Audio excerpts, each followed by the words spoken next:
ధ్యానానికి ఏ మతంతోనూ సంబంధం లేదు అనే సత్యాన్ని ఢంకా మ్రోగించినట్లు ఈ ప్రపంచానికి ప్రకటిస్తున్న సత్యాన్వేషి ఆయన. ఎన్ని మతాలు ఉన్నా సత్యం మాత్రం ఒక్కటే అని స్వానుభవం ద్వారా తెలుసుకుని ఆ సత్య మార్గంలో సాహసయాత్ర చేస్తున్న ప్రజ్ఞాశాలి. అసలైన దారిని మరిచిన మతాలకు అన్ని మత గ్రంథాల సారం ఒక్కటే అని తిరిగి ఆ పరమసత్యాన్ని గుర్తు చేస్తున్న నవయుగ ఆధ్యాత్మికవేత్త. జీవితంలో సృష్టిలో ఉన్న ధర్మాలను అవపోసన పట్టి అందరికీ సత్యదర్శనాన్ని అందిస్తున్న ఆధ్యాత్మిక శాస్త్రవేత్త. తనకు ఎదురైన సవాళ్లను ఆత్మజ్ఞానంతో ఆధ్యాత్మిక సాధనతో పోరాడి నిలబడిన గొప్ప యోగీశ్వరుడు. ఇస్లాంలో పుట్టి ఖురాన్లోని అసలైన సత్యాన్ని నిర్భయంగా మాట్లాడుతూ ఎంతో మంది జీవితాలలో ఆత్మజ్ఞాన జ్యోతులను వెలిగిస్తున్న great pyramid master Abdul Mohammed Rahim గారు.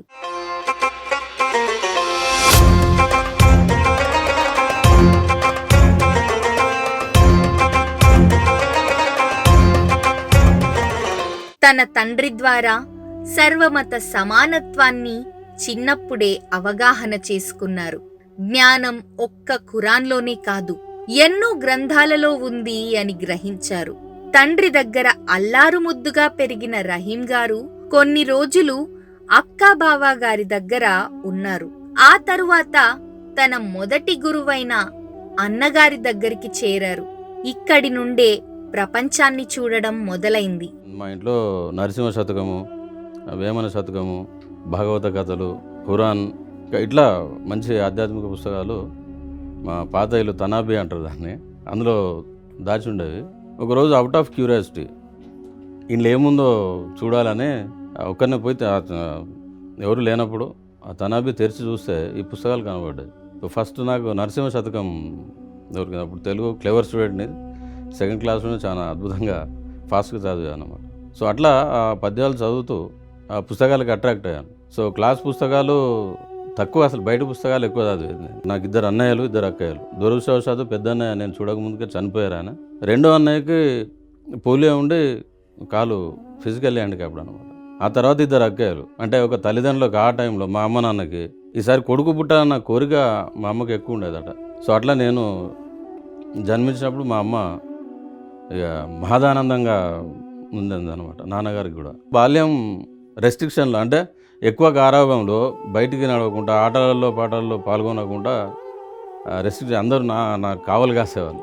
చాలా బాగా చూసుకున్నామే అంటారు, కానీ కొద్దిగా ఫ్రెండ్స్తో కలవడము, బయట కలవడం అనేది 0 మ్యాక్సిమం అనుకోవచ్చు. కానీ కుటుంబం మాత్రం చాలా సెంటర్ ఆఫ్ ద అట్రాక్షన్గా పెరిగాను. 5th క్లాస్ తర్వాత మా పెద్దక్క, మా బావగారు పోలీస్ లైన్స్లో ఏపీఎస్పీ మామనూరు బెటాలియన్లో పనిచేసేవారు.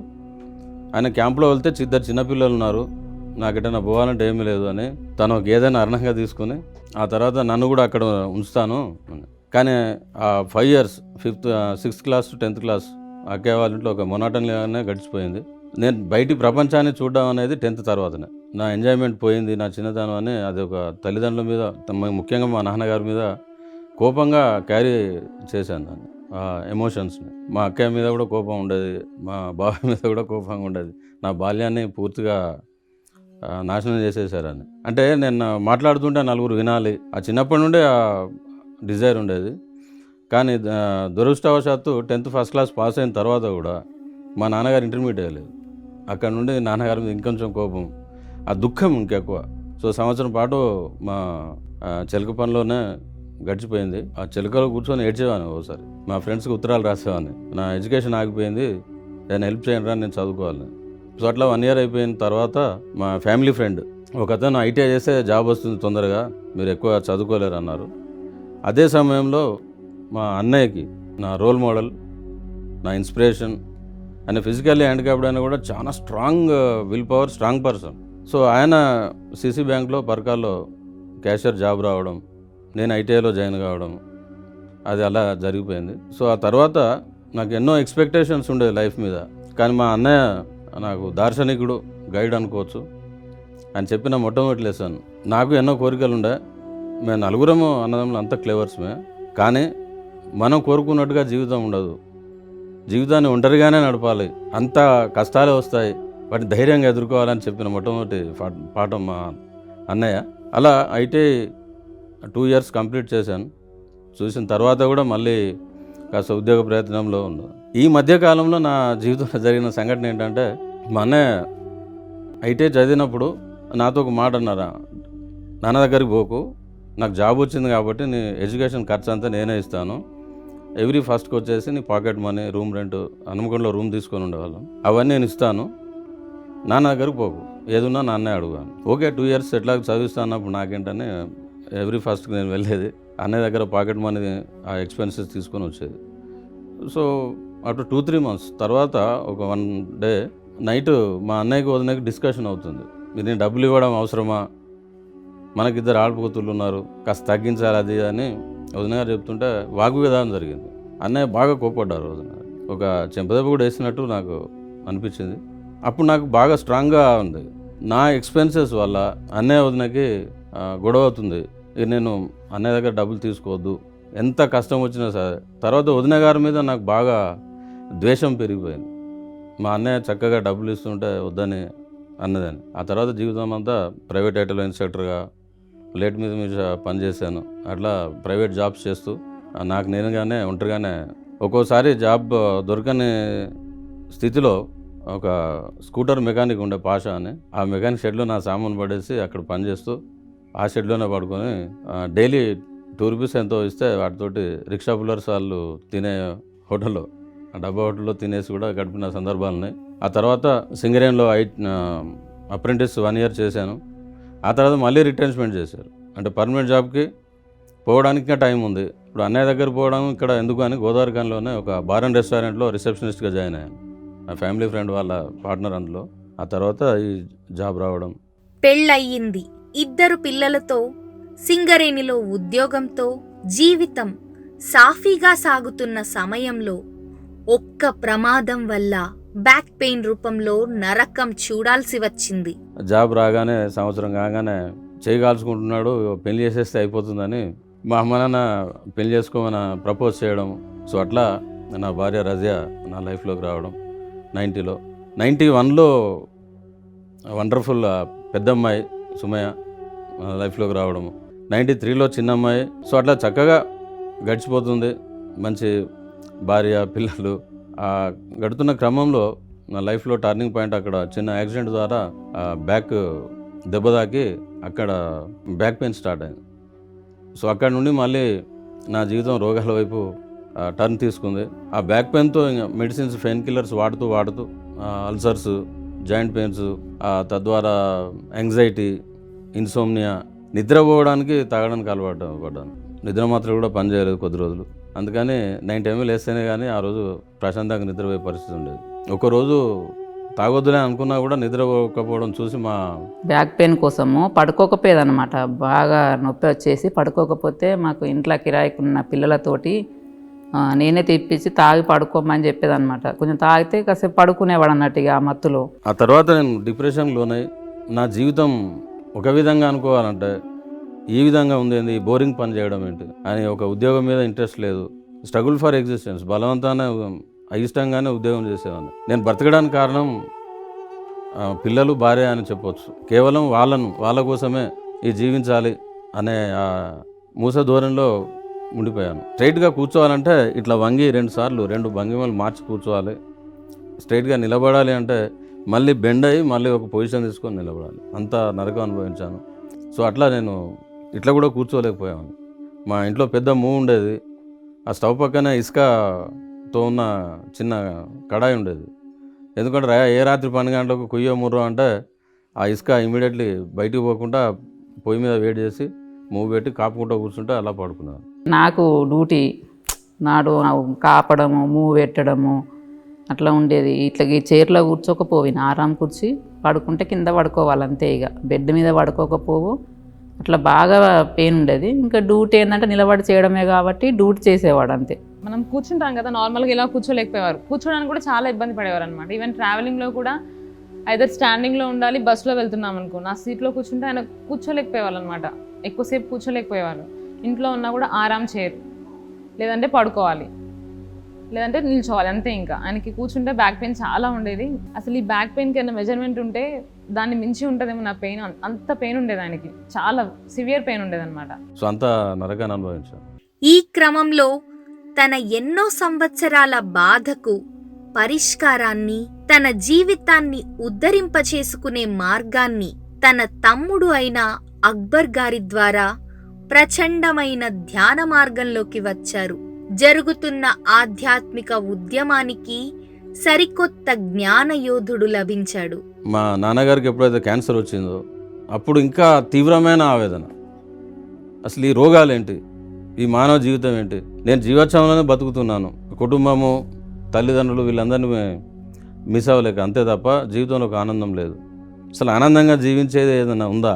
డబ్బులుంటే ఆనందం అంటారు, కానీ డబ్బులున్న వాళ్ళు ఎవరూ ఆనందంగా లేరు. డబ్బులు లేకుంటే ఆ దుఃఖంలో ఉన్నారు, అందరూ దుఃఖంలోనే ఉన్నారు. అసలు ఏంటి ఆ తపన పెరిగిపోయి అలాగే కంటిన్యూ అవుతూ 2007లో నాన్నగారికి ఇంకా కొద్దిగా సీరియస్ అయిన క్రమంలో ఎంజిఎంలో అడ్మిట్ చేసాం.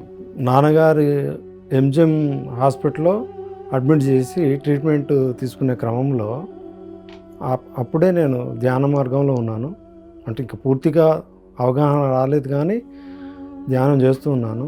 ప్యారలల్గా నాన్న దగ్గరికి వెళ్ళటము రావటము, మార్నింగ్ మెడిటేషన్ కోసము అక్కడ సిద్ధిభైరవ కొండ అని ఉంటుంది, అక్కడికి పైకి వెళ్ళి ధ్యానం చేసుకొని రావటం, ఇవన్నీ చేస్తున్న క్రమంలో మా అన్నగారు కూడా చూశారు. మా తమ్ముడు అక్బర్ మార్నింగ్ 4 o'clock లేసి వాటర్ బాటిల్ పట్టుకొని బండి తీస్తున్నాడు. నేను అప్పుడు మెలకు వచ్చి చూస్తే, ఎరా ఎటుపోతున్నావు అక్బర్ అంటే, నేను నరసింహస్వామి అని, అతను కూడా నాకు తమ్ముడే, నరసింహని ధ్యానం చేస్తున్నావు, ధ్యానానికి పోతున్నావు అని.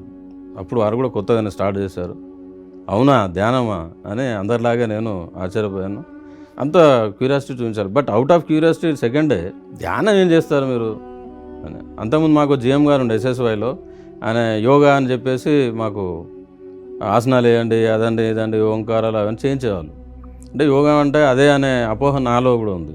కానీ ఫైన్ థర్డ్ డే అన్న ఇందులో ఆనాపాన సత్యాన్ని శ్వాస మీద ధ్యాస, చేసేది ఏమి ఉండదు, మీరు కూడా ట్రై చేయొచ్చు కదా అంటే, అదే రోజు నాన్నగారికి బ్లడ్ ఇచ్చాను. సో ఈరోజు చాలా నిస్సత్తుగా ఉంది, చూద్దాం దాన్ని. పిరమిడ్ అనే పదం నన్ను అట్రాక్ట్ చేసింది. ధ్యాన మార్గానికి రావడానికి కారణం పిరమిడ్ అనుకోవచ్చు. ఎందుకంటే ఎక్కడో గిజా పిరమిడ్, నాకు జనరల్ నాలెడ్జ్ ఉంది కాబట్టి, పిరమిడ్స్ గురించి తెలుసు కాబట్టి, ఎక్కడో ఈజిప్ట్లో ఉన్న పిరమిడ్ హనంగుండ కట్టే అంత పిచ్చోలు ఎవరు రా బాబు. సరే ధ్యానమేమో, పిరమిడ్ చూడడానికి వస్తానులే రేపు పొద్దున. అయితే వీళ్ళు బ్రష్ చేసుకోకుండా అలాగే వాటర్ బాటిల్ పెట్టుకొని వెళ్తుంటే దీనికి రూల్స్ గిల్స్ ఏం లేవు. మా జిఎం గారు అందరు చూసేదేమో స్నానం చేసి కుర్తా పైజామా వేసుకొని అట్లా ఫ్రెష్గా వెళ్ళాలి అని చెప్తారు. మీరు ఇలా అవుతున్నా అంటే దీనికి దేర్ ఇస్ నో రూల్స్, వెళ్ళిపోవడం అంతే. అంటే తను కూడా రావడం జరిగింది. అప్పుడు 4 గంటలకి లేచి ఫ్రెష్ అప్ అవి, నేనున్న అంటే ఇల్లు దగ్గర నుంచి ఒక సుమారుగా 3.5 కిలోమీటర్లు ఉంటుంది, అక్కడికి నడుచుకుంటూ వెళ్ళేవాళ్ళను. సిద్ధిభైరవ కొండ పైన ఉంటుంది చాలా, అంటే రమారమి 250 మెట్లు ఉంటాయి. 4 గంటలకు లేచి నడుచుకుంటూ వెళ్ళి గుట్టపైకి వెళ్ళేప్పటికీ 5 అయ్యేది. ఫస్ట్ మెడిటేషన్ బాసింపాటు వేసుకొని కూర్చోవడం కూడా రాదు. అయితే ఆ మూలకి నడుముని ఆన్ చేసి, మీకు ఎట్లా ఇష్టం ఉంటే అట్లా కూర్చోండి అన్న అని చెప్పి అటు ధ్యానంలో కూర్చోబెట్టారు.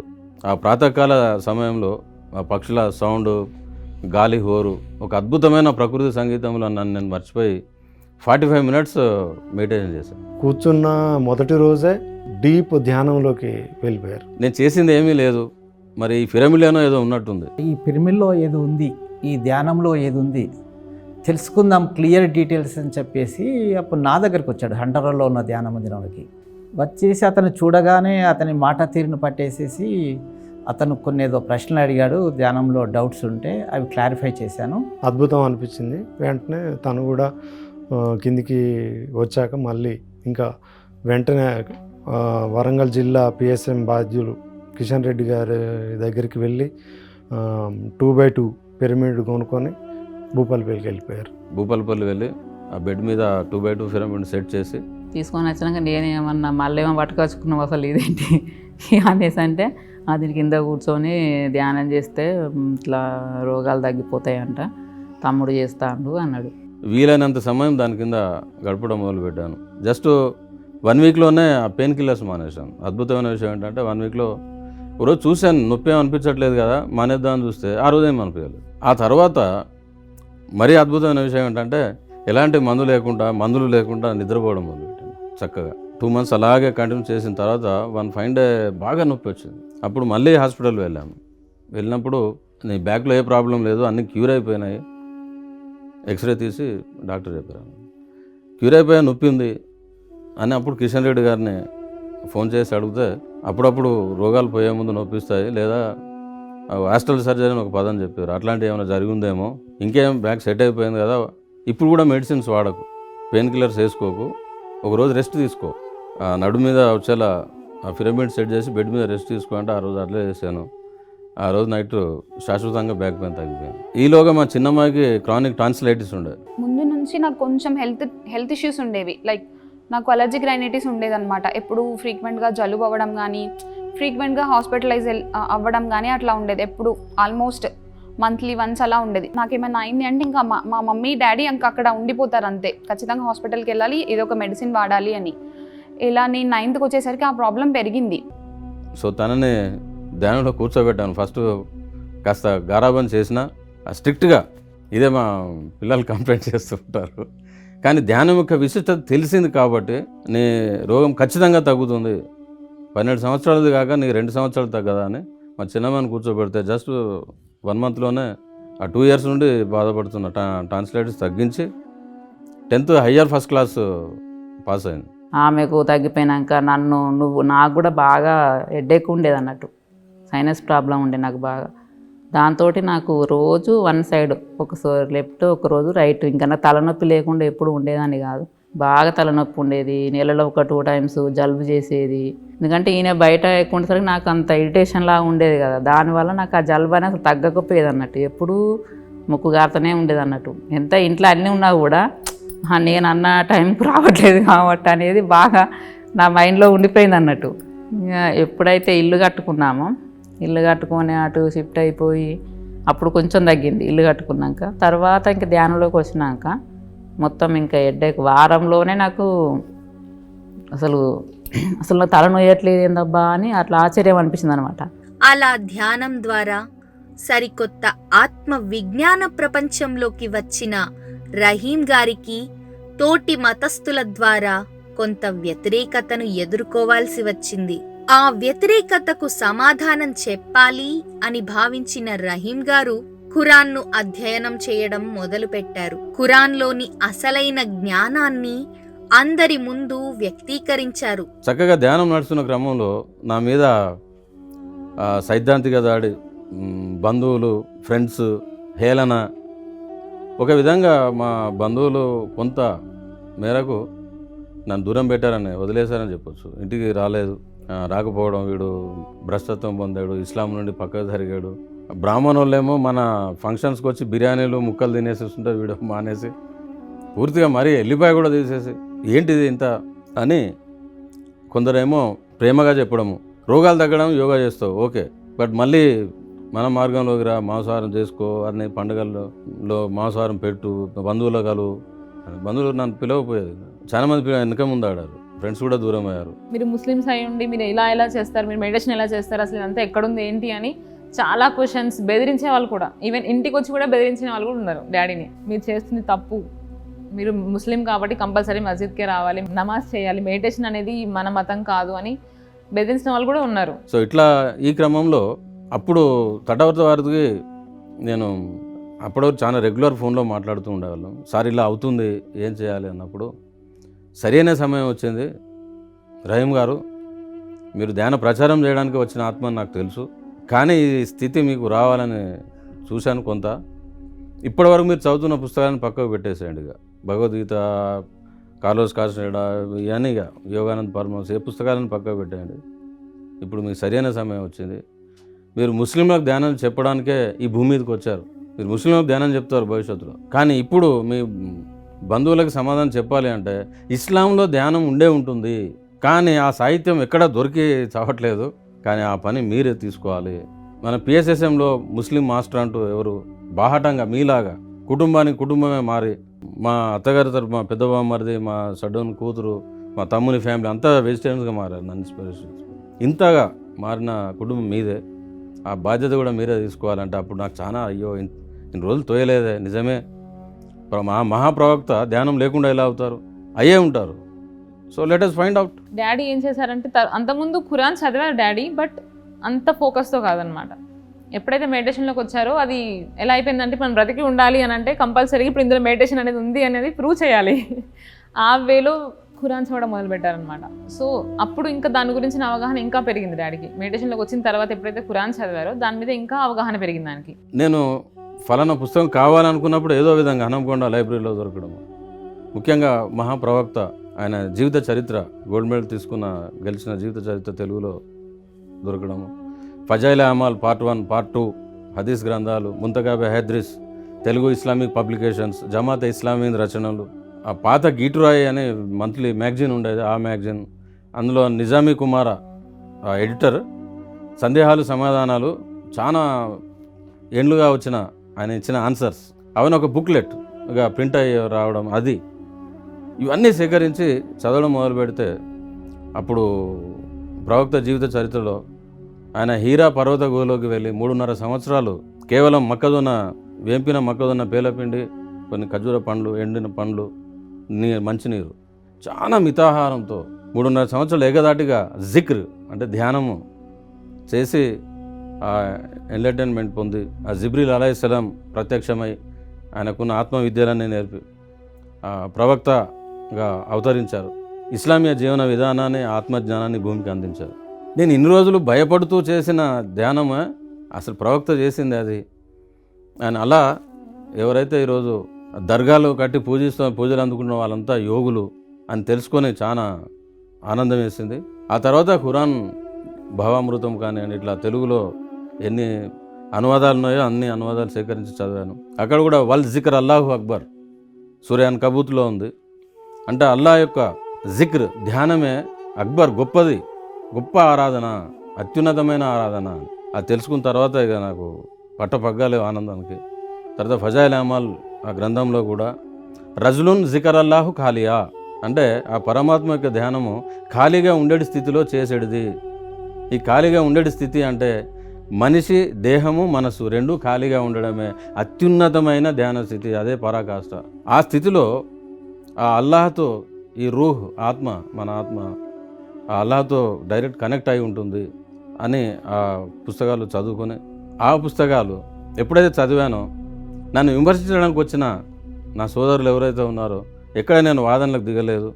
అయ్యా మరి ఈ పుస్తకాల్లో ఉన్నది నేను చేసేది తప్పు అంటున్నారు కదా, ఈ పుస్తకాలు ఉన్నది అదే ఉందిగా, మనిషి మనసు రెండూ ఖాళీగా ఉండడం అంటే శ్వాసకి మనసుకు లింక్ ఉంది కాబట్టి శ్వాస మీద ధ్యాస పెడితే మనసు ఖాళీ అవుతుంది. ఇదే టెక్నికల్ వే. మరి నేను చేస్తున్నది తప్పు, అయితే ప్రవక్త చేసిందే నేను చేస్తున్నాను కదా అని అట్లా వాళ్ళందరికీ చూపిస్తూ మళ్ళీ వాళ్ళకు థ్యాంక్స్ చెప్పాను. ఎందుకంటే మీరు అవమానించకపోతే, మీరు హేళన చేయకపోతే ఇంత గొప్ప సాహిత్యాన్ని నా జీవితంలో మిస్ అయ్యేవాడిని.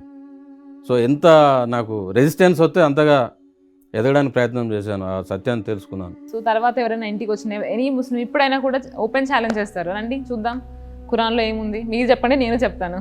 అది ఖురాన్ అయినా కానీ, బైబిల్ అయినా కానీ, భగవద్గీత అయినా కానీ, హిందూ, ముస్లిం, క్రిస్టియన్ ఎవరు వచ్చినా కూడా కంపల్సరీగా మెడిటేషన్ అనేది ప్రతి మతంలో ఉంది, వెజిటేరియనిజం అనేది కూడా ప్రతి మతంలో ఉంది అనేది డాడీ కంపల్సరీగా ప్రూవ్ చేస్తారు ఇప్పుడు. సో ఇది డాడీ మెడిటేషన్లోకి వచ్చిన తర్వాత నేర్చుకున్నారనమాట. అప్పటి వరకు ఆయన ముస్లిం, మెడిటేషన్లోకి వచ్చిన తర్వాత అసలైన ముస్లిం అయ్యారు ఆయన. అంతేకాదు రహీం గారి ప్రయాణం భగవద్గీత, బైబిల్ను క్షుణ్ణంగా అర్థం చేసుకునే వరకు సాగింది. ఒక ఫ్యామిలీ ఫ్రెండ్ దగ్గరకు పోతే వాళ్ళు హిందూ నుంచి క్రిస్టియానిటీకి మారారు. అప్పటి వరకు వాళ్ళు భక్తి మార్గంలో ఉండి సోమవారం శివునికి అని, మంగళవారం ఇంకేదో అని, గురువారం సాయిబాబా అని, శనివారం వెంకటేశ్వర అని ఉపవాసం ఉంటూ అంత భక్తి మార్గం ఉన్నది. ఆల్ ఆఫ్ సడన్ వాళ్ళ ఇంటికి చాలా కాలం తర్వాత అలా కలుద్దామని పోతే జీసస్ క్రైస్ట్ ఫోటో ఉంది వాళ్ళకి, మిగతా అన్ని పటాలు లేవు. సరికదా మాంసాహారం వారం అంతా తినడం, పచ్చడి పెట్టి నేను ఇట్లా శాకాహారిగా మారాను అని చెప్పడానికి నేను ఆనందంతో వెళ్తే తను మాంసాహారిగా మారడం. సో చాలా కలత చెందాను. అయ్యో అసలైన హైందవంలో ఏముందేమో తెలియదు, ఇందులో ఏదో బాగుందామని ఇందులోకి మారారు.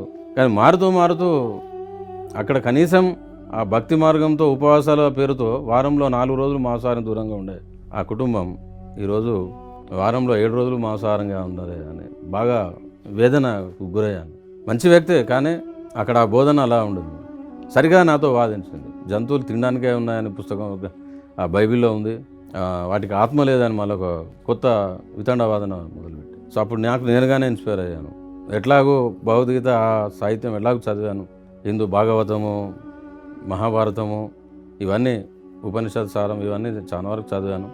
ఇప్పుడు ఖురాన్, హదీస్ గ్రంథాలు అయిపోయాయి. ఇప్పుడు నాకు నేనుగానే డెసిషన్ తీసుకున్నాను, let us find out what is the truth behind Jesus Christ, అసలు ఏంటి. సో అట్లా మీకు తెలియని క్రీస్తు జీవితం బై ఓషో, ఇండియాలో జీసస్ ఎక్లర్ భరద్వాజ గారిది, అట్లా శార్వారి గారి మహాత్మా జీసస్, తర్వాత బైబిల్, వారి తరఫునే బైబిల్ వన్ డే వర్క్షాప్స్ నేను అటెండ్ అయ్యాను. సో అట్లా బైబిల్లో కూడా జీసస్ క్రైస్ట్ కూడా 12 సంవత్సరాలు హిమాలయాలో మదర్ బాబాజీ దగ్గర క్రియాయోగం సాధన చేసి ఇన్లెట్ అయిన తర్వాతనే మళ్ళీ ఆత్మజ్ఞానాన్ని భూమికి అందించడం జరిగింది. అది తెలుసుకుని ఈ మూడింట్లో ఉన్న సారూప్యత, ధ్యానం యొక్క విశిష్టత, శాకాహారం యొక్క విశిష్టత గురించి వాటి మీద చాలా చక్కగా పోయాము. నాకు శక్తి మేరకు శోధించి వాటి యొక్క ఆ సత్యాన్ని క్రోడీకరించి జరిగింది. త్వరలో అది పుస్తక రూపంలో. అలాగే భగవద్గీతలో చతుర్విధములైన ఆహారములను, భక్ష్యము, భోజ్యము, చోష్యము, లేహ్యము అనే 4 విధాల ఆహారాలను మాత్రమే మీలో ఉండి నేను పచనం చేయుచున్నాను అని స్వయంగా పేర్కొనడం జరిగింది. ఇక్కడ ఏ మాంసాహారం అనేది ఏ మతము చెప్పలేదు. అలాగే ఇస్లాంలో సూరే నహ్ల్ అంటే తేనెటీగ అనే అధ్యాయంలో జంతువులు తినడానికని భ్రమిస్తున్నారు, కానీ అక్కడ క్లియర్గా చెప్పడం జరిగింది. 3 నుండి 9 వాక్యాలు కనుక చూసుకుంటే మన సౌలభ్యం కొరకు వాటి సేవలను తీసుకోవడానికి మాత్రమే జంతువుని సృష్టించడం జరిగింది, కానీ తినడానికని ఎక్కడ ఏ గ్రంథంలో లేదు. అలాగే 6వ సూర 36వ వాక్యం మనం చూసినా కూడా అక్కడ ఆకాశంలో ఎగురు పక్షులు కానీ భూమి మీద సంచరించే జంతువులు కానీ మీ వంటివే, మీ ప్రాణం వంటివే అవి అని క్లియర్గా తెలియజేయడం జరిగింది. అలాగే బైబిల్లో కూడా చాలామంది అపోహపడుతున్నారు, జంతువులకు ఆత్మ లేదని కొందరు నాతో వాదించారు, కొందరు. కానీ మీరు రోమా 14:21 కనుక చూసుకుంటే అబద్ధం ఆడుట కానీ, నీ సోదరుని అభివృద్ధిలో ఆటంకం కల్పించడం కానీ, మాంసం తినుట కానీ వెంటనే మానువేయటం మంచిది అని క్లిస్టర్ క్లియర్గా దేవుని వాక్కు తెలియజేస్తుంది. తీసుకురావాలన్న కోరిక ఉంది. సో అట్లా మూడిట్లో ఉన్న సత్యం ఒకటే, అందరూ చేసింది ధ్యాన మార్గమే, యోగమే తప్ప వేరే మార్గం లేదు అన్నది తెలుసుకుని ఆ తర్వాత తటవర్తి వారి క్లాసు మా భూపాలపల్లిలో పెట్టాం. ఇక ధ్యాన ప్రచారం చేయమని అన్నారు. సో సత్యసాయి సేవా మందిర్లో ధ్యానం మొదలుపెట్టాను భూపాలపల్లిలో ఎవ్రీ సండే. సో మొట్టమొదటిసారి ఇద్దరే వచ్చారు. అట్లా ఇద్దరితో మొదలైంది. నాకు ఎవరైనా తోడుగా ఉంటే బాగుండు. భూపాలపల్లి నేను మొట్టమొదటి మెడిటేటర్ నేనే. అప్పుడు సుబ్రహ్మణ్యం గారని హాస్పిటల్కు, కొత్తగూడెం హాస్పిటల్ నుండి భూపాలపల్లి హాస్పిటల్ సింగరేణి, ఆయన వచ్చి ఆయన ద్వారా కరపత్రాలు ప్రింట్ చేసి రిలీజ్ చేసి అట్లా ధ్యాన ప్రచారం మొదలుపెట్టాం. ఆయన ఆధ్యాత్మికతను ఎంత అవగాహన చేసుకున్నారు అనడానికి నిదర్శనం రహీం గారి పెద్దమ్మాయి ప్రాణాపాయ స్థితిలో ఉన్నప్పుడు తన ఆధ్యాత్మిక కర్తవ్యాన్ని నిర్వహించడానికి ఆయన చేసిన సాహసం. 2012లో డెంగ్యూ ఫీవర్తో చాలా మరణాలు జరిగాయి. నేను గోదావరికని వెళ్ళాను.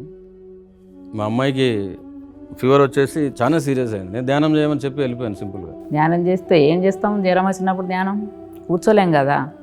అయినా కూడా ఒక 2 days చూసాం ఇంట్లోనే. ఇంకా తర్వాత జ్వరం తగ్గట్లేదు. ఇంకా నేను ఈయన డ్యూటీకి వెళ్ళిండో ఏమో, నేనే తీసుకొని వెళ్ళా హాస్పిటల్కి. హాస్పిటల్కి వెళ్తే డాక్టర్ వెళ్ళి ఫుల్ జ్వరం ఉందనేసి వాళ్ళు అడ్మిట్ చేసుకున్నారు. ఇంకా నేను తూడుస్తూనే ఉన్నా, ఎంత తూడ్చినా జ్వరం జారట్లేదు. మళ్ళీ ఇంకో సిస్టర్ వచ్చి, ఏందమ్మా తూడ్చుడు కాదు అసలు, ఆమెకు చెద్దర తడిపి కప్పేసే అంటే తీసుకొచ్చి కప్పి పెట్టి, మా ఆవిడ తను తీసుకెళ్ళి కంపెనీ హాస్పిటల్లో చూపించడం, అక్కడ స్వయంగా చూసి టెస్ట్ చేయడం, డెంగ్యూ అని నిర్ధారించడం. సాయంత్రం నేను ఇంకా గోదావరి నుండి రాలేదు, ఇది ప్లేట్లెట్స్ పడిపోతున్నాయి, హైదరాబాద్లో నా ట్రీట్మెంట్ ఉంది, ఇక్కడ లేదని అంబులెన్స్ రాసిస్తే ఇంటికి వచ్చేసింది అంబులెన్స్ రాత్రి 8:30-9 గంటలకి. మా ఆవిడ నేను లేను, తన కంగారులో కేవలం అమ్మాయి జత బట్టలు బెడ్షీట్ పెట్టేసుకొని కంగారులో ఎక్కుతున్న క్రమంలో నేను ఆటో దిగడం. అట్లా తను తాళం వేసేసి అంబులెన్స్లో ఎక్కింది. నేను కూడా వెనక ఏమి చూసుకోలేదు, నాకు బట్టలు ఉన్నాయా ఏమున్నాయా రేపు అవుతుందా లేదు. నేను కూడా అంబులెన్స్ వెనుక ఎక్కేసి అమ్మాయి పక్క కూర్చోవడం, అలా హైదరాబాద్ రావడం జరిగింది. అది ధ్యాన దసరా ఉత్సవాలు 5వ రోజు నా క్లాస్ ఉండేది. మా సిస్టర్ ఐసీయూలో ఉంది డెంగ్యూ ఫీవర్తో. అసలు చాలా సిక్ అయిపోయింది. ఇక్కడే హైదరాబాద్లోని హాస్పిటల్లో అడ్మిట్ అయింది. నేను ఇక్కడే అప్పుడు మేబీ నేను సెకండ్ ఇయర్ ఫస్ట్ ఇయర్ నాకు గుర్తులేదు, చాలా చిన్నదాన్ని. నేను చాలా భయపడుతుండే, ప్లేట్లెట్స్ అన్నీ తగ్గిపోతే బ్లడ్ ట్రాన్స్ఫ్యూషన్ చేయాలి, ఏ టైంకి ఏ డెసిషన్ తీసుకుంటారో తెలీదు. She was having dengue haemorrhagic fever తట్టు. మా ఫాదర్ మా మదర్ని అలా వదిలేసి క్లాస్కి వెళ్ళిపోయారు. ఐసీయూలో ఉంది, చూడనిస్తలేదు. మనం వెయిటింగ్ లాంజ్లో ఉంటున్నాము, అలా చూస్తున్నాము వస్తున్నాము, కండిషన్ తెలియదు అంతే. మరి నేను క్లాసు కండక్టర్ అని ఒకరోజు ఒంటరిగా ఇక్కడ ఉండగలుగుతావా అని అడిగాను. ఏమి నువ్వు హాస్పిటల్లో పెట్టుకొని నువ్వు ఎట్లా పోతావు, అసలు ఎట్లుంటుంది, అసలు ఏమనుకుంటారు అసలు. ఇప్పుడు నువ్వు ఉండి నేనుండి అయితే చేసేది ఏం లేదు, అది నాకు కూడా తెలుసు. కాకపోతే ఇప్పుడు అమ్మాయి ఏమనుకుంటుంది, మా డాడీని ఇట్లున్నా కూడా వెళ్ళిండు అనేసి తను అనుకుంటుంది. నువ్వు తన దగ్గర పోయి మాట్లాడు, తను వెళ్ళు అని అంటే వెళ్ళు అని నేను చెప్పిన. అక్కడ పోయి రిక్వెస్ట్ చేశాను, మా అమ్మాయిని చూసి 2 days అవుతుంది, ఒకసారి చూసాను వస్తాను అండి. మా ఉద్యోగం పోతుంది, నేను పోనీ అంది అక్కడ నర్స్. కానీ రిక్వెస్ట్ చేయగానే ఎందుకో ఒక్క నిమిషం టైం ఇస్తా అని ఆ కవరు ఇస్తే వేసుకొని లోపలికి వెళ్ళాను. మా అమ్మాయి మెలకుగానే ఉంది, వీక్గా ఉంది. బిడ్డ నేను రేపు ఒంగోలు క్లాస్ ఉంది, మరి నువ్వు ఈ స్థితిలో ఉన్నావు కదా, మమ్మీ నేను ఒక్కదాన్ని ఉంటా కానీ మరి మమ్మీకి చెప్పిపోవాలంటే నేను చూద్దాం అసలు ఎలా ఉందని రిక్వెస్ట్ చేస్తే దగ్గరకు వచ్చానమ్మా వెళ్ళినా అన్న. అంటే తను కూడా మొదట ఎంత చాలా డేరింగ్. మొదట అంది, ఇప్పుడు అంత అవసరం డాడీ మీరు పోకుండా వెళ్ళదా అంటే, అప్పుడు నేను చెప్పాను, బీ ప్రాక్టికల్ బెట, నేనుంటే నా రక్షణ ఉంటుందో లేదో నువ్వు నాకు తెలియదు, కానీ నేను వదిలిపెట్టిన మరుక్షణం నువ్వు విశ్వరక్షణలోకి వెళ్తావు. 2 ఈ డెంగ్యూతో నువ్వు పోయేది ఉంటే నేను ఆపను, కానీ నీ 80 సంవత్సరాలు ఒక ఆయుష్ ఉందనుకో, ఈ డెంగ్యూ నిన్నేం చేయదు. ఇది మనకు ఒక పరీక్ష, ఆ పరీక్ష అటెండ్ అవుతామా పాస్ అవుతామా లేదా అన్నది మన చేతుల్లో ఉంది. నేను పోకుంటే అవకాశం ఇంకోరు ఎదురో మాస్టర్ని ఫోన్ చేస్తాము, మాస్టర్ని అరేంజ్ చేసుకుంటారు.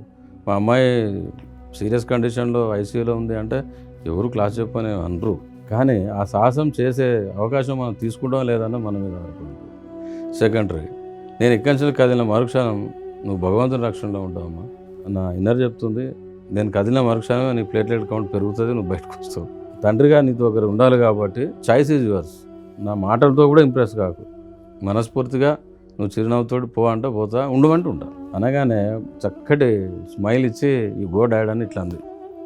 ఆ సైలెంట్ అన్నీ ఉన్నా కూడా ఇట్లా అంది. So she is very daring.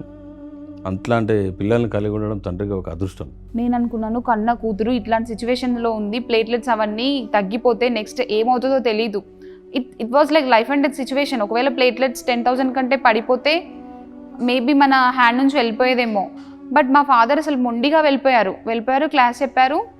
He says that ఆ టైంకి నేను అక్కడ క్లాస్ తీసుకున్నాను, అక్కడ వాళ్ళతో కూడా నేను మెడిటేషన్ చేయించాను, అప్పుడు మా సిస్టర్ రికవరీ స్టార్ట్ అయింది అని హీ బిలీవ్స్ దట్. మేబీ అదే రీజన్ అయి ఉండొచ్చు. అమ్మాయి కూడా ఎంత డేరింగ్ అంటే అక్కడ మెడిసిన్స్ ఇచ్చినా కూడా డాడీ మీరు అన్నది కరెక్టు, ఎగ్జామ్ పాస్ అయ్యాము, నాకు తగ్గిపోయింది అని. అంటే నీ కర్మ ప్రక్షాళన జరిగింది ఎక్కడో, ఎగ్జామ్ పాస్ అయ్యాము, మరి వెళ్దామని డిశ్చార్జ్ చేశారు. ఒకవైపు ఉద్యోగం, మరొక వైపు ధ్యాన ప్రచారం, ఇంకొక వైపు కుటుంబ బాధ్యతలు, ఇలా అన్ని విషయాలలోనూ పరిపూర్ణ వ్యక్తిలా ఎదిగారు రహీం గారు. ఉద్యోగంలో ఒకప్పుడు నేను చాలా బాగా వర్క్ చేయాలి, స్పీడ్గా వర్క్ చేయాలని అందరిని ప్రెషర్ చేసేవాడిని. కానీ ఒక్కొక్కరు ఒక్కొక్క పని చేయగలుగుతారు. బలవంతాన చేయించడం కన్నా ప్రేమతత్వం చేయించడము అనేది అవసరమని తెలుసుకొని నా ఇక్కడ నేర్చుకున్న దాన్ని అక్కడ ప్రాక్టికల్గా చేసి అత్యుత్తమమైన ఫలితాన్ని సాధించాను. మా సింగరేణి చరిత్రలో 100 సంవత్సరాలు సాధించని ఒక టార్గెట్ను నేను చేశాను. అంతవరకు నేను కసిగా పనిచేసి సాధించలేదు, కానీ ధ్యానంలో వచ్చాక ప్రేమతో సాధించాను.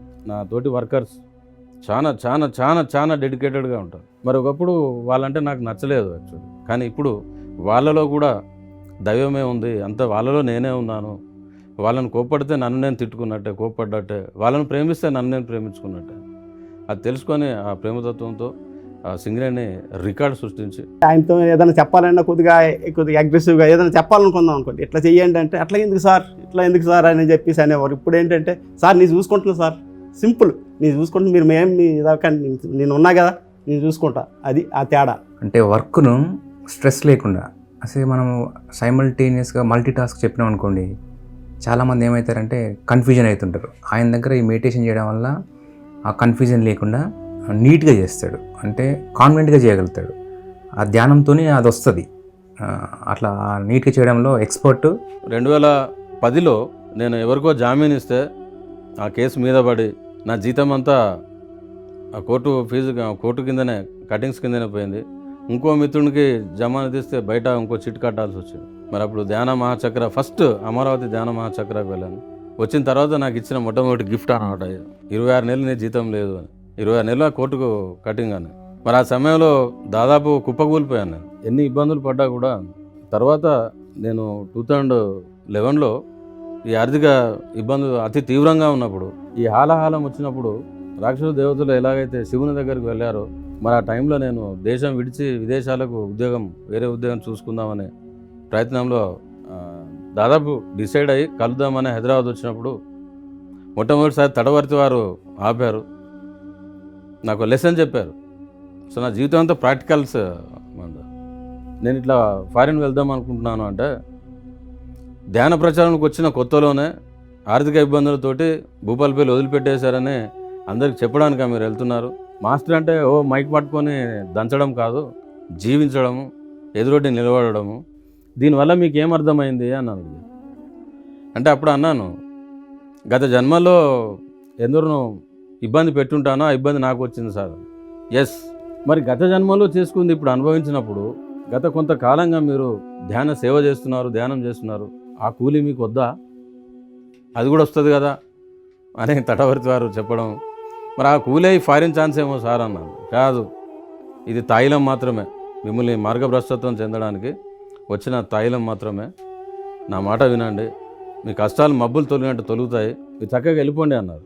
సో ఫస్ట్ టైం అలా వెళ్ళిపోయాను. ఆ తర్వాత మా ఆవిడ బంగారం బ్యాంకులో పెట్టేసి కొంత లోన్ తీసుకొని అట్లా ఎల్ఐసి పాలసీలు క్యాన్సిల్ చేసి కొద్ది రోజులు గడిపాను. కానీ ఆ తర్వాత మళ్ళీ పీక్ స్టేజ్కి వచ్చినప్పుడు మళ్ళీ నన్ను కాపాడింది గురువుగారు. నేను ఈసారి ఖచ్చితంగా వెళ్ళిపోతాను అని డిసైడ్ అయ్యి హైదరాబాద్ వస్తున్నప్పుడు, మరి నేను రావడం కాకుండా పత్రికారు పిలుచుకున్నారని చెప్పడం సమంజసం. ధ్యాన జగత్ ఆఫీస్కి వెళ్ళాను. మరి అక్కడ పత్రికారు ఒకరే ఉన్నారు. ఆ రోజు నన్ను చూడగానే లోపలి రమ్మని పిలిచి పక్కన చైర్లో కూర్చోబెడితే ఆ దుఃఖం పొంగుకొని వస్తుంది. గురుగారిని వదిలిపెట్టి 2 years పోవాలి. ఫస్ట్ నాకు ఈ ఆర్థిక ఇబ్బందులు, నాన్నగారు అమ్మగారు పోయినాయి, ఇవన్నీ లావాలో పొంగుకొస్తున్నాయి. ఆ ఇబ్బందిగా కుర్చీలో ఇట్లా కూర్చుంటే రహీం ఠీక్సే నహీ బేటే, మంచిగా లేవు అని అంటే, ఎస్ సార్ నేను మంచిగా లేనని చెప్పాను. ఏంది కూర్చోలేకపోతున్నా అంటే, నాకు ఇక్కడ కూర్చోలేను సార్ అన్న. మరి ఎక్కడ కూర్చుంటా అంటే, మీ ఒళ్ళో కూర్చోవాలన్నా సార్ బెడ్ మీద. ఇట్లా వచ్చి నేను ఎవరు ఆపారా అనగానే సార్ ఒళ్ళో సార్ని పట్టుకొని ఉన్నాను. సో అప్పుడు ఇట్లా కళ్ళు పెట్టి చూసి, ఇప్పుడు చెప్పు అన్న, మీ దగ్గరకు వచ్చిన 1,00,000 ప్రశ్నలతో వచ్చాను, కానీ ఇప్పుడు ఏమీ అడగాలనిపించట్లేదు, మీరే ఏదని చెప్పండి సార్ అన్న. మనసులో ఉంది, సర్వజ్ఞుడు నా పరిస్థితి ఆయన తెలియదా? తెలుసు, కావాలని అడుగుతున్నారని మనసులో అనుకున్నాను. మరి అది నిజమే. అప్పుడు సార్ నాకు రాముని కాదా, రాముడు దేవుడా కాదా? దేవుడే సార్. ఎలా అయ్యాడు? నాకు తెలియదు సార్ అని. మరి అప్పుడు జంగల్ పోయిండా అని తెలంగాణ యాసలో అడుగుతూ, పోయిండు. ఎన్నేళ్ళు పోయాడు? 12 సంవత్సరాలు. ఏం తిన్నాడు? ఆకులు, అలములు, కందమూలములు అవి తిన్నాడు. ఏది దొరుకుతుంది. ఎక్కడ పన్నాడు అంటే పర్ణశాలలో గడ్డి గుడిసెలో పన్నాడు. అంటే ఎంజాయ్ చేసిండా? లేదు సార్, కష్టం అంటారు, వనవాసం అంటారుగా, అదే నాకు వచ్చింది. అంటే మరి 12 సంవత్సరాలు ఏం చేశాడు? మరి సీతమ్మ కళ్ళు పెట్టి చూసుకుంటూ కూర్చున్నాడు ఇట్లా? లేదు సార్. మరి ఏం చేశాడంటే నాకు తెలియదు అన్న. లేదు, కళ్ళు మూసుకున్నాడు, శ్వాస మీద ధ్యాస పెట్టిండు, ఆత్మారాముడైండు, లేకపోతే ఒట్టి దశరథరాముడుగా ఉండిపోయాడు, శక్తిని పొందాడు, రాక్షసులను జయించాడు, దేవుడు అయ్యాడు. కష్టాలు అనుభవించకుండా దేవుడు ఎవడవుతాడయ్యా అని చెప్పి అప్పుడు భుజం మీద కొట్టి, నిన్ను రహీం నుండి రామును చేయడానికే కష్టాలు వచ్చాయి. ఏం ఎక్కడికి పోతా అనుకుంటున్నావు? నీ పని ఎవడు చేయాలి? పో, నీ పని చూసుకో. సో ఆ రాముని కథ చెప్పాడు. అప్పుడు సార్తో అన్నాను, నాకు జీతం లేదు కదా, నా బట్టలన్నీ ఊడిపోయినాయి సార్, ఒట్టి లోపల చిన్న ముక్క దొరికింది, గోచి మిగిలింది అంటే సార్ కామెడీ చేశారు. ఓ పని చేద్దాం అన్నాడు. అంటే ఇంకేదో ఏర్పాటు చేస్తారేమో అని అంటే, ఆ ఉన్న కూడా తీసేస్తా, యోగం ఏమని అయిపోతావు అన్నాడు. అమ్మ మహాప్రభు ఆ మాత్రం ఉంచండి అన్న. సో అంత కష్టాన్ని కూడా బాగా నవ్వించేసి ఆనందంతో అప్పుడు మళ్ళీ దగ్గర తీసుకుని, ఇవన్నీ ఏమీ ఉండవు, నేను పడలా కష్టాలు, నా జీవితం నీకు తెలియదా అంటే, మీ చైతన్య స్థాయి నా చైతన్య స్థాయి ఎక్కడ సార్ అంటే, అందరం ఒకటే. నా ఒళ్ళో ఇంతసేపు నుండి కూర్చున్నావు అంటే నువ్వు ఎంత శక్తివంతుడు అనుకుంటున్నావు, నథింగ్ అన్న. మరి నాకేం కాదు కదా, మీదే బాధ్యత అన్న. అట్లా 3 సార్లు సార్తో అనిపించుకుని బయటకు వచ్చి. మతంతో గాని, కులంతో గాని, ప్రాంతంతో గాని సంబంధం లేకుండా శాకాహారం మనుషుల ఆహారం అని గ్రహించిన రహీం గారు కఠినమైనా సరే కూతురు వివాహాన్ని పూర్తిగా శాకాహార ఆహారంతోనే నిర్వహించడం ద్వారా జంతు ప్రపంచం తరపున ఈ ప్రపంచానికి అహింసా సందేశాన్ని ఇచ్చారు. పిల్లల పెళ్ళిళ్ళు ఎట్లా చేస్తారు మీరు చూస్తాం కదా, మీకు ఏడా దొరుకుతారని. మా చుట్టాలల్లో కూడా ఎవరు అమ్మ వీళ్ళు అంటే అమ్మ వీళ్ళు నాన్ వెజ్ పెట్టరు అనేసి కూడా మాకు సంబంధాలు చూడమన్నా కూడా మీరు నాన్ వెజ్ తినరు, మీరు పెట్టరు కదా పెళ్ళిలా ఎట్లా అనేసి కూడా వాళ్ళు ఫస్ట్ భయపడేది అన్నట్టు. అబ్బో అట్లా దొరకడు కష్టం కదా మన దాంట్లో అనేది. సరే వాళ్ళని చేసుకునే వాళ్ళు ఎక్కడ ఉంటారో వాళ్ళే వస్తారు, ఏం బాధ లేదు. When I first met him in the year 2017, I went to his place. Like Sumaya already told him that there is a person in my office. We used to work for certain organization. So there is a guy. So he called me. So I went there. I was thinking how he's going to behave. Because if somebody is coming and saying that I love your daughter and I want to get married, then I don't know what kind of reaction I'm going to give. చాలా సిన్సియర్గా, very sincere bye. మీ అమ్మాయి అంటే నాకు బాగా ఇష్టం, బ్యాంక్లో పనిచేసే వాళ్ళు ఇద్దరు, నేను చేసుకుంటాను అన్నారు. అయితే వాళ్ళు చాలా సాంప్రదాయిక ముస్లిం మతపరమైన కుటుంబం, మంచి కుటుంబం. బట్ మీకు నాకు పొసుకుతుందో లేదో, మనమేమో వెజిటేరియన్స్ అనే ఉద్దేశంతో బాబు ఇది పరిస్థితి అని అంటే, వాట్ ఎవర్ ఇట్ మేబీ ముందైతే నాకు ఛాన్స్ ఇవ్వండి, ఇట్స్ ఓకే అన్నాను. Like he was okay with in the year 2017, okay, only my daughter like I'm okay with that, so talk to your parents. తర్వాత వాళ్ళ తల్లిదండ్రులు వచ్చి మా అమ్మాయిని చూసిపోయి యాక్చువల్గా రిజెక్ట్ చేశారు, సమాధానం చెప్పలేదు, రిజెక్ట్ చేశారు. Then after that there was certain situation arises, my family went there, their family came, but out of certain, like my mother said, no, they are from completely different background, we are from proper Hyderabadis, we have orthodox families and they are purely vegetarians, they do meditation. And nowadays people in Muslims, meditation, people will like, most of the people what they think is meditation is a part who non-Muslim people do that kind of things. Time తర్వాత మళ్ళీ ఒక మ్యాట్రిమోనీలో వేరే అబ్బాయితో engagement కూడా చేశాం, చాలా బ్రహ్మాండంగా చేసాము. She got engaged somewhere else. Then I have realized, okay, I can't live without them. Then I have forced my family, whatever the things was there. చేసిన నెక్స్ట్ వితిన్ 3 weeks, 2 or 3 weeksలో అబ్బాయికి తెలిసి మళ్ళీ enter అయ్యాడు. మాల్లో మీ అమ్మాయి లేదు, నేను జీవించలేను, మీ అమ్మాయి నేను జీవితం ఉంచుకోలేను, నేను ఇన్ని రోజులు ఎందుకు చెప్పలేదు అంటే మా అమ్మ నాన్న ఒప్పించాలని. పాపం 15 రోజులు 20 రోజులు అన్నమే తినలేదు. లేదా మీ మాట కాదను, మంచి అబ్బాయి, మంచి అబ్బాయి, తల్లిదండ్రులు కాదను, నేను ఇష్టం ఉంటే బయటకు పోయి పెళ్లి చేసుకొని రాలేనా, కానీ మీ పర్మిషన్ తీసుకొని చేసుకుందాం అనుకున్నాను. ఇక మీరు ఇవ్వట్లేదు కాబట్టి అమ్మాయి ఎంగేజ్మెంట్ అయిపోయింది, ఇక నా జీవితంలో నేను మ్యారేజ్ చేసుకోను, మిమ్మల్ని వదిలేను, ఆ అమ్మాయి తప్ప వేరే అమ్మాయిని నేను చేసుకున్నాను. అట్లా 15 రోజులు కొట్లాడి ఇట్లా వచ్చి రావడం జరిగింది. అంకుల్ నాకు గివ్ మే ఛాన్స్ ఏమంటాము, మామూలుగానైతే భయంకరంగా రియాక్ట్ అవుతారు అలాంటి ప్రపోజల్తో వస్తే. బట్ ఒక ఆత్మజ్ఞానిగా నేను సిన్సియారిటీ కనిపించింది. But you are not to decide, let my child decide. నా కూతురు ఏమంటుంది అది నాకు అవసరం. మళ్ళీ అక్కడ రిజెక్ట్ చేయడానికి ఏ కారణం లేదు, ఎంగేజ్మెంట్ అయిన సంబంధం అని మా అమ్మాయిని అడిగితే, ఆ అబ్బాయితో క్యాజువల్గా ఎవరో ఒక అబ్బాయిని చేసుకోవాలి కాబట్టి మేము చేసుకున్నాను, కానీ నాకు ఏ అబ్బాయి ఇష్టం, ఏ అబ్బాయితో. Even though he know that entire families knows about the engagement has gone, everything, but he was okay with that as well. My daughter's happiness is everything for me. The community, what they are going to react, the relatives. So that was the second inspiration what I have taken. How the hell the person is that much chill. He doesn't have any temper, whatever the situation is there. He is going to behave in that way only. పక్క వాళ్ళు ఏమనుకుంటే రోగం నేను ఎప్పుడో తీసేసుకున్నాను. So సింపుల్గా ఆ సంబంధం వాళ్ళ దగ్గర పోయి చేతులు కట్టుకొని ఉన్నాం. డేర్గా మా అమ్మాయి పోయింది, నాకు వద్దని చెప్పింది, నేను పోయాను. సింపుల్ పేపర్ రాసి ఇచ్చాము. వాళ్ళు కూడా గ్రేట్ ఫ్యామిలీ. వచ్చేసి మళ్ళీ అబ్బాయితో ఎస్ ఇంటికి వచ్చినప్పుడు మళ్ళీ మా ఏంపుడు భయపడ్డ మాట వాస్తవం, బెరుకుగా ఉంటుంది. రిజెక్ట్ చేసిన ఇంటికే రావడం కూడా. బట్ నా ఫ్యామిలీ అనుకున్నాక మళ్ళీ నేనెందుకు పాత విషయాన్ని తోడుస్తాను, అది బుద్ధి తక్కువ పని నా దృష్టిలో. అందుకే చాలా సాధారణంగా హక్ చేసుకొని మరి ఇంట్లోకి పిలిచాను తప్ప ఒక సింగిల్ వాడు కూడా పాతది. నా పెళ్ళప్పుడు కూడా నాన్ వెజ్ పెట్టకుండా ఎలా చేస్తారో చూద్దాము, అసలు అందరూ ఛాలెంజింగ్గా ఉండేవాళ్ళనమాట. ఫ్యామిలీలో మన ఫ్యామిలీ మెంబర్స్లో కూడా చాలామంది చూద్దాం రహీం పెళ్ళి ఎలా చేస్తారు, అమ్మాయి పెళ్ళి ఎలా చేస్తారు అది అని అనుకునేవాళ్ళు. బట్ అది కూడా డాడీ సాధించారనే చెప్పాలి. వెజిటేరియన్ తోటే పెళ్లి చేసినాం. పెళ్లి చేసినాక కూడా మన మాస్టర్స్ ఎంతోమంది అసలు ఎన్ని ఫోన్లు అంటే అసలు మీరు చాలా బాగా చేసిండ్రు, ఇంత మంచిగా చేసిర్రు, అసలు పెళ్ళి ఒక ముస్లిం అయి ఉండి ఇంత చేయడం, హిందువులం అసలు పెడతాను కొన్ని జాగాలలో అనేసి మనకు చాలా మంది ఫోన్లు చేశారనమాట. పత్రిజీతో తమ కుటుంబానికి ఉన్న అపురూప బంధం గురించి ఆనందంగా వ్యక్తీకరిస్తున్నారు రహీం గారి కుటుంబ సభ్యులు. మా పేరెంట్స్ వరంగల్ వెళ్ళాలి, నేను హైదరాబాద్ వెళ్ళాలి. సార్ అన్నారు నేను ఇక్కడ నుంచి డైరెక్ట్ హైదరాబాద్ వెళ్తాను అని. సో మా పేరెంట్స్ ఆయన అడిగారనమాట, వస్తావా నాతో పాటు 2 రోజులు ఉండాలి అని. దొరికిందే ఇంకా ఆపర్చునిటీ, ఎగిరి గంతేసా. వావ్, పత్రిజీ 2 days చాలా బాగుంటుంది, చాలా బాగుంటుంది. ఇంత పెద్ద గురువుతో పక్కన ఉండడమే అదృష్టం. ఇంకా 2 days ఆయన ఎక్కడికి వెళ్తే అక్కడ వెళ్ళొచ్చు అని చాలా ఎగ్జైటింగ్గా ఇంకా బట్టలు ప్యాక్ చేసుకొని వెళ్ళిపోయా. ఆ 2 days అనేవి నా లైఫ్లో బెస్ట్ డేస్ అనుకోవాలి. ఎందుకంటే అంత పెద్ద గురువు అయి ఉండి చాలా అంటే చాలా బాగా చూసుకున్నారు. అతిథిని ఎలా చూసుకోవాలి అనేది పత్రిజీ సార్ దగ్గర నుంచే నేర్చుకోవాలి.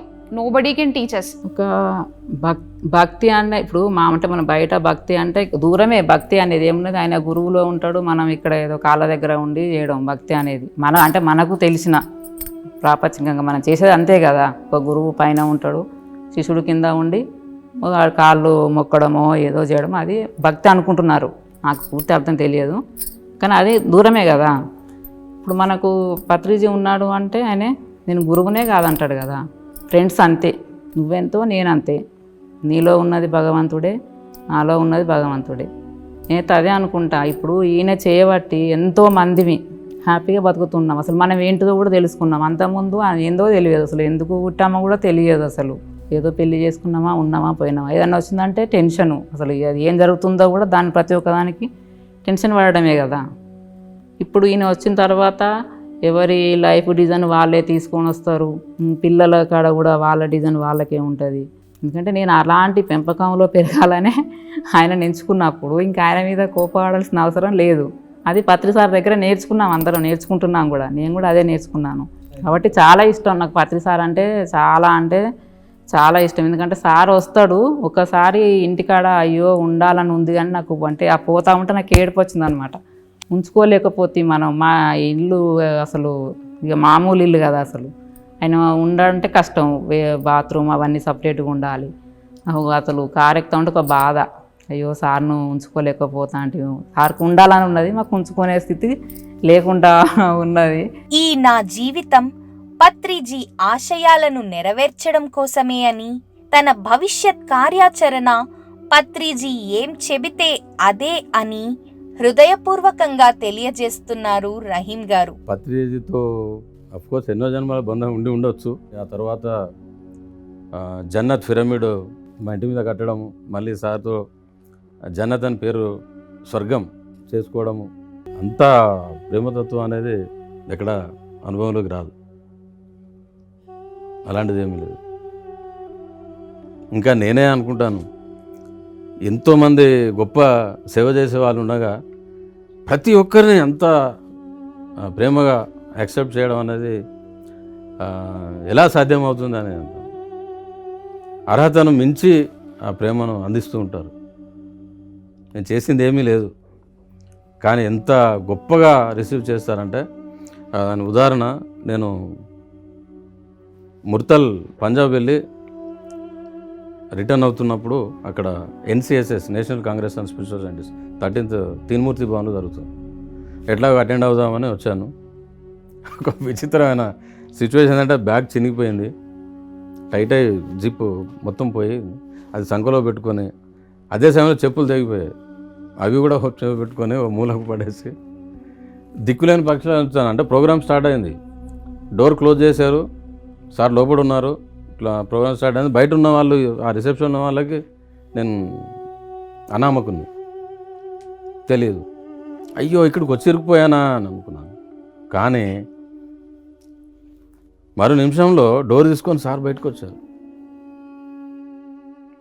చూడండి ఎంత, సార్ బయటకు వచ్చేసి దగ్గరకు వచ్చేసి ఎప్పుడు వచ్చినావని సైకిల్తో అడిగితే జస్ట్ ఇప్పుడే వచ్చాను సార్. ఇంకా అద్భుతమైన విషయం ఏంటంటే కడుపులో ఆకలి అవుతుంది. ప్రయాణం చేసి వచ్చాను, నాకు టిఫిన్ చేసి లంచ్ టైం దగ్గరకు వచ్చింది, కానీ ఎందుకో ఆకలి బాగా వచ్చింది. లోపలికి వెళ్దామని నేను నో అని ఇట్లా ఆగిపోయి అని చెప్పి ఇంకొక మాస్టర్ని పిలిచి ముందు నాకు ఫుడ్ పెట్టాను. అనగానే ఇట్ నాట్ నెసరీ సార్, నేను లంచ్ టైంలో అందరితో అని ఇట్లా కోప్పడి మరి ఆ మాస్టర్ తెలిసి ఫుడ్ పెట్టించి తీసుకురా. సో నాకు ఆకలేదు ఎట్లా తెలుసు, నేను ఇక్కడ కొట్టుమిట్టాడుతున్నట్లు తెలుసు. ఆ వేదిక మీద నుండి వచ్చి నాకు ఫుడ్ అరేంజ్ చేసి లోపలికి పోయినాక తీసుకురా అని సార్ వెళ్ళిపోయారు. మళ్ళీ అతనికి అప్పుడు చెప్పారు. సార్ నా గురించి వచ్చేసరికల్లా నేను వీవైపీ హోదా వచ్చేసింది. అందరు నా ఈయన గురించి వేదిక అంశాలు వచ్చి మళ్ళీ లోపల పోయి భోజనం చేసి పెట్టేసరికి I become a VIP. So it's a wonderful memory. చాలా ఉన్నాయి సార్. నన్ను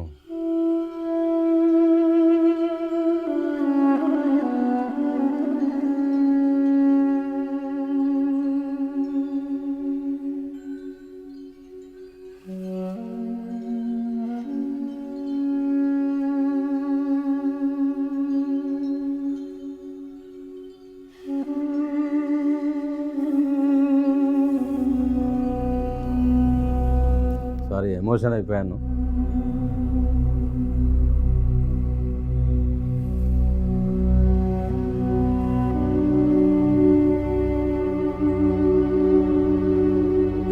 సో అలా సార్తో అనుబంధం అనేది మాటల్లో చెప్పలేను. ఈ జీవితం వారిచ్చిన భిక్ష, నథింగ్. వారు లేకుండా ఏదీ లేదు. ముస్లింల ప్రణాళికను ఏర్పరచుకొని జన్మించి ఇస్లాం ప్రపంచానికి అల్లా అందించిన అపూర్వ జ్ఞానాన్ని తిరిగి దాని అసలైన అర్థాన్ని అందిస్తూ ఈ ప్రపంచానికి మార్గదర్శకంగా నిలిచారు రహీం గారు. రైమో సార్ వల్లనే నేను బతికిన. రైమో సార్ లేనిది మేమందరం లేము. ఆయన ద్వారానే మేమందరం వచ్చినాం. ఆయన మాకు పెద్ద గురువు. ఆ గురువు ద్వారానే మేము. ఆయన లేనిది అసలు భూపాల పెళ్ళే జరగదు కదా. భూపాల పెళ్ళే రైమో సార్. ముస్లిం అయి ఉండి భగవద్గీత, తర్వాత బైబిలు, తర్వాత ఖురాన్, ఈ మూడింటిని ఆయన ఆల్రెడీ అధ్యయనం చేసుకొని ప్రతి ఒక తెలంగాణ కాకుండా ఆంధ్ర, తెలంగాణ వేరే స్టేట్లలో కూడా పోయి క్లాసులు చెప్పడం మాకు ఎంతో ఆదర్శం. ఒక ముస్లిం అయ్యిండి కూడా బైబిల్, ఖురాన్, భగవద్గీత చెప్పడం నాకు చాలా బాగా నచ్చింది సార్. మళ్ళీ సార్ న్యాచురల్గా ఉంటాడు, అది బాగా నచ్చింది. అందరితోటి కలిసిపోయి ఉంటాడు, మళ్ళీ ప్రేమపూర్వకంగా పిలిచి మంచిగా మాట్లాడతాడు, అది బాగా నచ్చింది. మాకు అక్కడ కుల మతాలు అంటే ఏమి ఉండవు, ఎందుకంటే అందరం ఒకటే కుటుంబం, ధ్యాన కుటుంబం సార్. ధ్యానం రహీం సార్ వాళ్ళ ఫ్యామిలీ చాలా నచ్చింది సార్, ఎందుకంటే వాళ్ళు ఎక్కువ మంచిగా ప్రేమతో ఉంటారు. వాళ్ళు ధ్యానం, జ్ఞానం, సేవ మూడు ఏ విధంగా మనం బయట చెప్పాలో వాళ్ళని చూసి మనం నేర్చుకోవచ్చు సార్. ఆ విధంగా వాళ్ళ ఫ్యామిలీ మెయింటెనెన్స్ అనేది వాళ్ళు మనకు ఆ విధంగా నేను నేర్చుకున్నా సార్ వాళ్ళ దగ్గర. సో ముస్లింగా ఉండి మిగతా గ్రంథాలన్నీ చదివి అంటే నోటితో చెప్పగలటం, కంఠస్థం చేయగలటం అది అద్భుతం. అది ఫస్ట్ రైమ్ సార్ని చూసి బాగా నేర్చుకున్నాను. పిల్లల్ని అసలు ఏమనద్దు, వాళ్ళ ఇష్టం వచ్చినట్టు ఉండాలి, వాళ్ళకి నచ్చింది చేయాలని చెప్పేవారు. చాలా నేర్చుకున్నాను సార్ దగ్గర నుండి. సో మేము కూడా సారు లాగా మేము కూడా తయారు కావాలి, మేము కూడా చెప్పాలనే తాపత్రయంతో అంత సారు క్లాసు ఉంటే మాకు కూడా అలాంటి తాపత్రయం కలుగుతూ ఉంటుంది. ఈరోజు మాకు ఈ తిమ్మంపేటలో మా బావ అక్క వల్ల ఈ ధ్యానం మా ఊళ్ళో వచ్చినందుకు మేము చాలా కృతజ్ఞతలు తెలుపుతున్నాము. ఒక ముస్లిమే ఉండి కూడా ఈ మాంసాహారం గురించి ఇంత మంచి చెప్తానంటే ఆయనకు కృతజ్ఞతలు తెలియజేయాలి. శాకాహారం విషయంలో కానీ, ధ్యానం విషయంలో కానీ, ధ్యానం చెప్పడంలో కానీ, క్లాసులు బోధించడంలో కానీ చాలా అద్భుతంగా బోధిస్తాడు. అతనిలో చెప్పే ప్రవర్తన బట్టి కానీ, అతను శాకాహారం గురించి చెప్పడం కానీ, ప్లస్ అతను క్లాసులు వినడం వలన కానీ అన్నీ చాలా బాగున్నాయి. ఇక్కడ సర్వాత్మ పిరమిడ్ నిర్మాణం కోసం రహీం సారు చాలా ఊరూరు తిరిగి ఎన్నో డొనేషన్స్ వసూలు చేసి ఇక్కడ ఈ పిరమిడ్ నిర్మాణం జరుపుకున్నాము. ఒక ముస్లిం అంటే ఎలా ఉంటారో మేము చూడడం జరిగింది. నాన్ వెజ్ తప్ప ఏమీ తినరు. ఆ సార్ ఎప్పుడైతే విన్నారో అప్పటి నుండి ఇప్పటి వరకు సార్ ప్రతిదీ మేము కళ్ళ ముందు చూడడం జరిగింది. దాని ద్వారా మేము కూడా తెలుసుకోవడం జరిగింది. మేము కూడా అందరూ శాకాహారిగా ఇంట్లో వాళ్ళు కూడా మారడం జరిగింది. రహీం గారు చాలా గ్రేట్ మాస్టర్ అండి.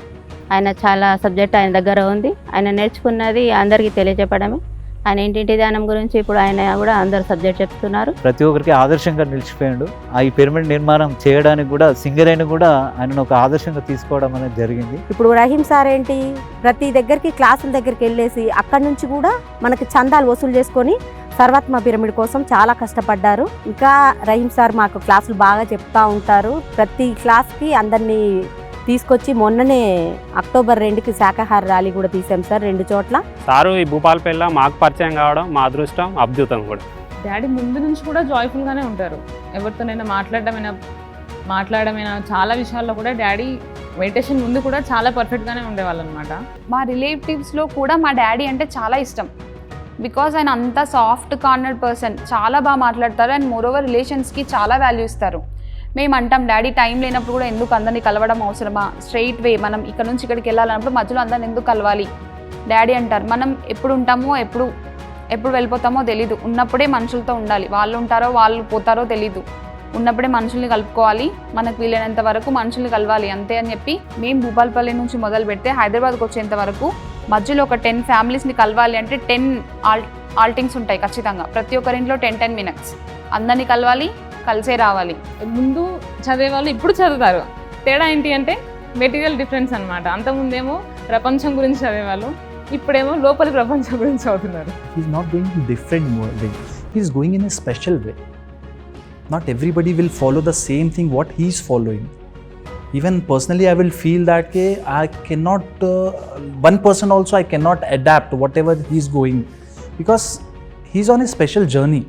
I will say that because what we used to read Quran, whatever the Quran say we will follow the same, and we cannot say how to behave, how to stay healthy, what kind of healthy food you can eat.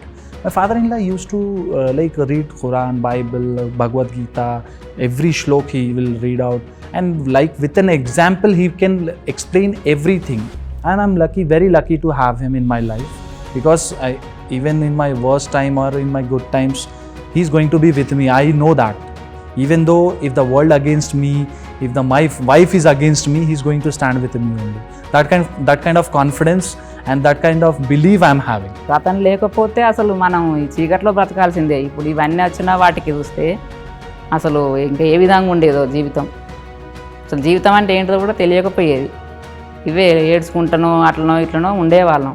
తను నా వల్ల వచ్చినా కానీ మళ్ళీ తన వల్ల నేను inspire అవ్వడం జరుగుతాను. తర్వాత వాళ్ళ ఫ్యామిలీ విషయానికి వస్తే ఆ మేడం కూడా వాళ్ళిద్దరు పిల్లలు కానీ అసలు మామూలు కాదండి.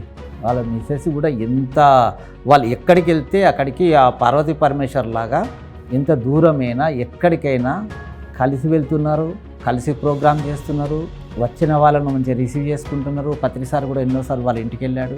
నాట్ ఓన్లీ భూపాలపల్లి అనే కాదు సంబంధించిన వ్యక్తి కాదు అతను, ఆల్ ఓవర్ ఇండియాకి సంబంధించిన వ్యక్తి. కానీ ఒక గ్రేటెస్ట్ సర్వీస్. పత్రిగారు ఏది చెప్తున్నా ప్రతి దాన్ని మరి ఖురాన్లోంచి తీసి చెప్పేవారు. పత్రిగారు చెప్పేవన్నీ కూడా ఖురాన్లో ఉన్నాయని చెప్పి ఈ మాంసాహారం గురించి, జ్ఞానం గురించి, జ్ఞానం గురించి, ఇవన్నిటి గురించి ఆయన విశ్లేషణ చెప్పడం మరి నిజంగా చాలా ఆశ్చర్యం గొలిపేదే. భగవద్గీతలోంచే కాదు, బైబిల్లోంచే కాదు, ప్రతి విషయాన్ని ఖురాన్లోంచి కూడా ఉదాహరణలతోటి బోధించగల మంచి దిట్ట ఆయన. మన సొసైటీకి ఎన్నో సేవలు చేస్తున్నాడు. అలాంటి వాళ్ళని ఆదర్శంగా తీసుకోవాలి. మనం కూడా వారిలా ఎదగాలి.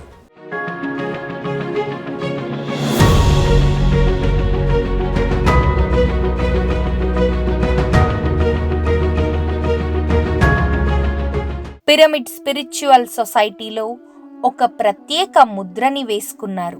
రహీం గారి ఆధ్యాత్మిక జిజ్ఞాస, ధ్యాన సేవ పిరమిడ్ సొసైటీ అన్నా, పత్రిజీ అన్నా ఎనలేని అభిమానం, ప్రేమ, న భూతో న భవిష్యత్. రహీం గారి స్ఫూర్తి మనందరిలో రగలాలని, ఆయన ఆధ్యాత్మిక ప్రభంజనం మరింత విజృంభించాలని, ఆయన సేవలు ప్రపంచవ్యాప్తం అవ్వాలని యావత్ పిరమిడ్ కుటుంబం తరపున పిఎంసి కోరుకుంటూ రహీం గారికి అభినందనలు తెలియజేస్తోంది.